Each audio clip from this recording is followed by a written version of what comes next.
আজকেরটা শুধু একটা video share করা না, ফিলিংস শেয়ার করা। মা চলে গেছেন, আজ অনেক মাস পেরিয়ে গেল। শান্তির পথে এগিয়ে গেছেন, কিন্তু আমরা পিছিয়ে রয়ে গেলাম।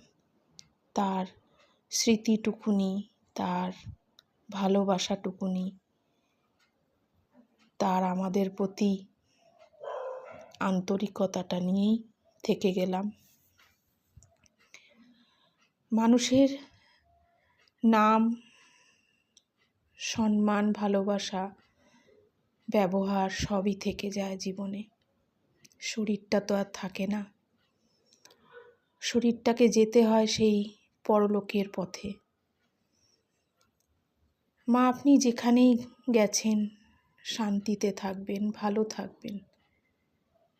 কিন্তু আমরা বিশাল ক্ষতিগ্রস্ত হয়ে মন মানসিকতার দিক থেকে রয়েছি পিছিয়ে। আপনার জন্য অনেক অনেক ভালোবাসা।